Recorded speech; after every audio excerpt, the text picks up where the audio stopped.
দাদা দাদা কই যাইতাছো তুমি? এই যে একটু দোকানে যাইতেছি ডিম আর ডাইল আনতে।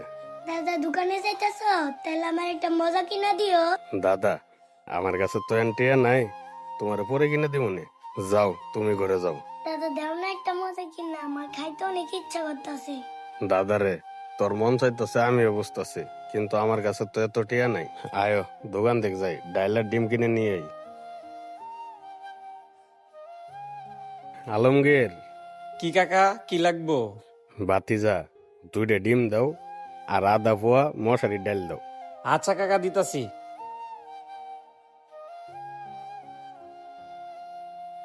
কাকা, এই নেন আপনার ডিম আর ডাইল। ধর্নাতে আমি টিয়াটা দিয়ে লই। এই লো আলমগীর, টেকা রাখো। কি করনি কাকা, আপনার না 2টা পোলা বিদেশ থাকে, এইভাবে আর কয়দিন চলবেন? এই ধরনের চেষ্টামি সব আপনার ছাড়েন। পোলারা তো ঠিকই আপনার টাকা পাঠায়, এই সময় আপনারা কিনে খাবেন মাছ গোস, তা থইয়া প্রতিদিন নিয়ে যান ডিম আর ডাইল। আরেকটা কথা, আপনি তো দেখি এই গেঞ্জিরা 15 দিন যাবত পড়তেছেন, তাও আবার সিরা। কাকা, কিপটামি করে আর কয়দিন চলবেন? আপনি যেমন ভাবলন, মনে হয় আপনার ফুলার আপনার টাকা পয়সা পাঠায় না। এই সমাজের সবাই তো জানে আমার 2 পোলা বিদেশ থাকে, কিন্তু এটা তো জানে না যে আমার 2 পোলা একটা টেকা দেয় না। যদি সবাই জানে তাহলে আমার পোলার নিয়ে তো অনেক কটূক্তি করবো। না, পোলা মানে তো টেয়া দেয়ই, কিন্তু টেয়া দেয় দেখে কি আর অপচয় করণ যাইব? আর তাছাড়া আমি তো এখন বুড়ি হয়ে গেছে, এত নতুন পোশাক দিয়ে আমি আর কি করবো? আমার কি আগের দিন আছে? আর আমরা মানুষই 2জন, 2টা ডিম আর আধ বাজ ডাইল হইলে হইব। কাকা, টাকা নিয়ে কবরে যাইও।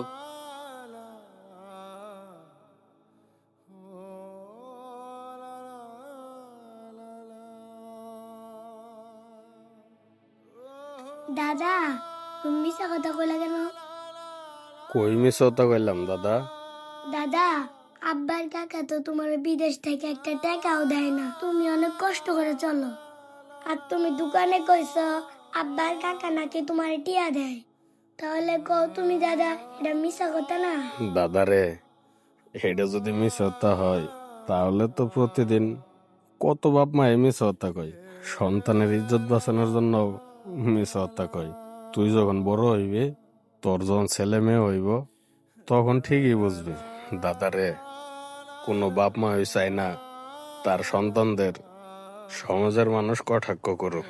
আজকে আমার সন্তান 2টা আমাকে টেকা দেয় না, এই কথা যদি সমাজের মানুষ জানতে পারে, তাহলে আমার ছেলেদের মানুষরা নানান ধরনের কথা কইব। তাই আমি চাই না যে আমার সন্তান 2টারে মানুষরা কথা কোক। আমি খিদের জ্বালা অনেক সহ্য করতে পারবো, কিন্তু আমার সন্তানদের নিয়ে মানুষরা কটূক্তি করবো, এইটা আমি সহ্য করতে পারবো না। আমি যখন গেট থেকে বাইরেই সমাজের মানুষের সামনে আমি দাঁত খিলাল করি, যাতে সবাই বুঝতে পারে আমার ছেলে আমাকে টিয়া পাঠায়, আমি ভালো মন্দ খাই। অথচ তুই দেখ, আমি 3 বেলাতে 2 বেলাও ঠিকভাবে খাইতে পারি না।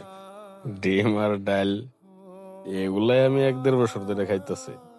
এগুলা খাইতে খাইতে আমি অসুস্থ হয়ে পড়তেছি। এই কষ্টের কথা আমি আমার সমাজের মানুষকে কইতেও পারি না, কারণ তারা আমার ছেলেদের নামে কটূক্তি করব।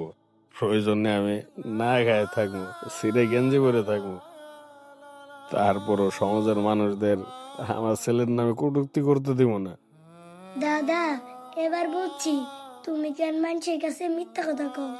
দাদা আমার ভুল হয়ে গেছে, আমি আর কোনদিন তোমার মিথ্যাবাদী বলবো না। দাদা এখন আমি বুঝছি পৃথিবীর সকল বাপ মায় কেন মিথ্যা কথা বলে। আর দাদা আমি তোমার কাছে মজা চাইছি না, আর জীবনে আমি মজা চাবো না। দাদা আমি তোমার আর কোনদিন কষ্ট দিব না। দাদারে, হাই আমার বউকে আই।